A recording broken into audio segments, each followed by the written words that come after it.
I have this wooden round and wooden vase in my stash for a while now. I originally got these items from the Goodwill, and as soon as I saw these two items in my cart, I immediately knew what I wanted to do with them. So the first thing I decided to do was to remove the felt from both sides of my platter here. And this was really easy to do, took no time at all. And then once the felt was off, I noticed that there was still some residue from the adhesive on the front, and then the back was pretty rough and still had fibers from the felt. So I had to go in with my sand block here. And either way, I would have done this anyway because I wanted a smoother surface. And I just went ahead and sanded away until I got, the perfect surface that I needed. And then once I was done that, I just set my sand block to the side.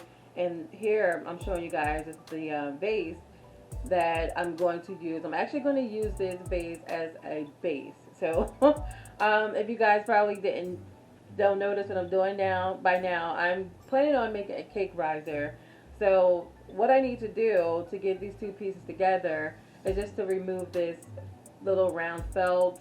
I believe this is like furniture protector because that's the bottom of the base. But because I'm using this top and I need to adhere my pieces together, I had to remove that felt, and then also I needed to sand down the top of my base here so I can get it prepped for gluing. So you guys can see that my piece is already glued here. I actually just used, regular wood glue, and I just let the glue do its thing until it was set and ready for painting.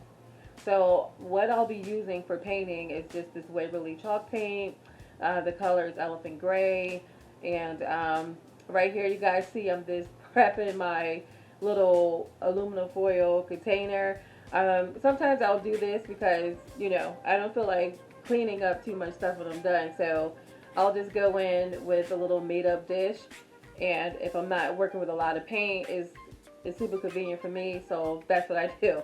So anyway, I do go in with my Waverly chalk paint here, and I actually did 2 coats on the bottom here, and then I worked my way up to the top. So right now, as you guys can see, I'm working my way on the top. And just real quick, I wanted to point out that you guys see that I'm painting on my little turntable here. I use this little turntable for everything, just a quick tip. If you have a piece that needs to be painted all the way around, instead of like constantly touching on the piece, you guys should really invest into a turntable. It'll save you a lot of time. Very easy to work with. So, if you don't have one, get one.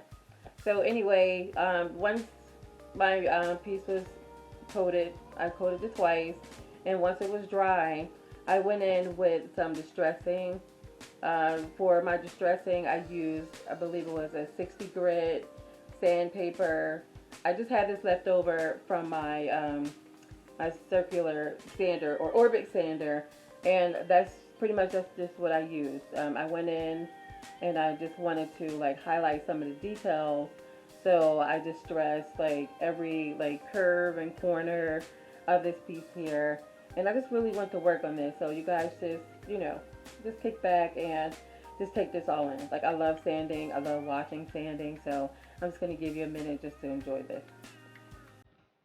Right after I stop like throwing my vase in your face, and then maybe you can enjoy it a little better.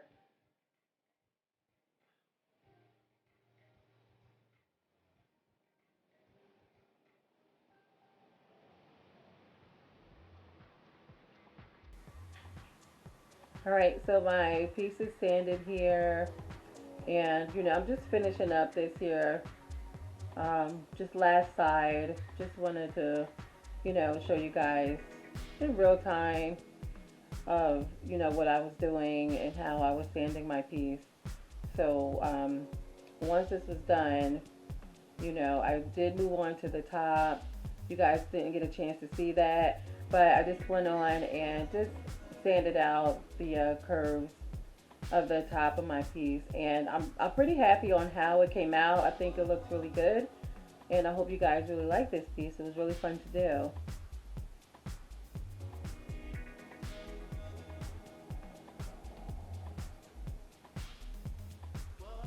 Alright, so next project here, I just have this simple TV dinner tray, and then also I have these pieces that I got off from the end of a curtain rod. They do look like legs, so that's why I'm using them, but actually they are not legs, but they are now. So the first thing I did was remove the base of the TV dinner tray. This is fairly easy to do, you know, like that just came off really quickly. Thank goodness it wasn't like glued down or anything. And once I got all of the base off here, I just went back in with my drill from the bottom of my tray, and I just drilled some holes in here for the for now my legs here. And then you guys will notice that there was one leg that I did have to glue on for some reason. That leg was being kind of wonky. It wasn't trying to fit at all. And then once all my legs was on, I just went in with my Waverly chalk paint here.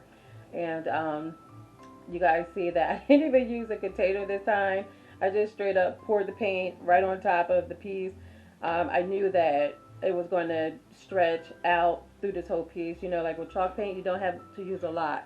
So I just went in with my piece, and now I'm just doing some sanding with, I just wanted to sand the edges here, just bring out more of the details of, you know, how I did with the cake stand. So you guys can see I pretty much have a theme going on here. These two pieces will be placed in my kitchen, so I just wanted them to coordinate a bit. And then once I was done sanding off the my gray chalk paint here, I just went in with some antique white acrylic paint, and I just wanted to do a couple strokes, kind of make my piece look like cement just a little bit. And I'm pretty happy with the results. I'm glad you guys watched this with me. Please like and subscribe and share, and see you next time.